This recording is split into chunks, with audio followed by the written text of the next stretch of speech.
नमस्कार, मी रुशाली यादव सारंग। आता आपण पाहूयात बातम्या विस्ताराने। बुलेटिनच्या सुरुवातीला महत्त्वाची बातमी।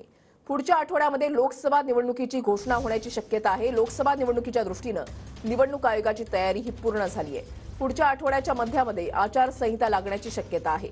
आचारसंहितेच्या अनुषंगाने मंत्रालयामध्ये सध्या धावपळ सुद्धा पाहायला मिळते। अक्षय मनकणी आमचे प्रतिनिधी या संदर्भातली अधिक माहिती देतील। अक्षय।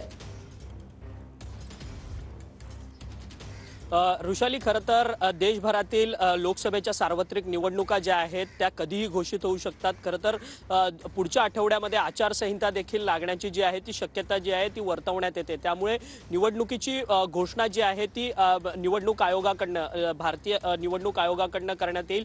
आणि या सगळ्या संदर्भात मात्र मंत्रालयामध्ये कर्मचाऱ्यांची मात्र तारांबळ उडालेली आहे। खरं तर अनेक सरकारी कामं जी आहेत ती रखडलेली आहेत, ती मार्गी लावण्याचा प्रयत्न जो आहे तो सरकारी कर्मचाऱ्यांचा, त्याचसोबत आमदार आणि खासदार लोकप्रतिनिधींचा पाहायला मिळतो। खरं तर आचारसंहितेच्या कार्यकाळामध्ये कोणताही निधी जो आहे, कोणतीही सरकारी कामं जी आहेत ती होऊ शकणार नाहीत। त्यामुळे आचारसंहितेच्या अगोदरच सगळी कामं जी आहेत ती होऊन आपला प्रचार आणि प्रसार पक्षाचा आणि त्याचसोबत उमेदवारांच्या साठी प्रचार प्रसार करण्यासंदर्भातले जे काही निधी आणि जे काही रखडलेली कामं आहेत ती लवकरात लवकर करून घेण्याकरता मंत्रालयामध्ये सध्या जोर जो आहे कर्मचाऱ्यांचा तो आपल्याला सध्या पाहायला मिळत आहे।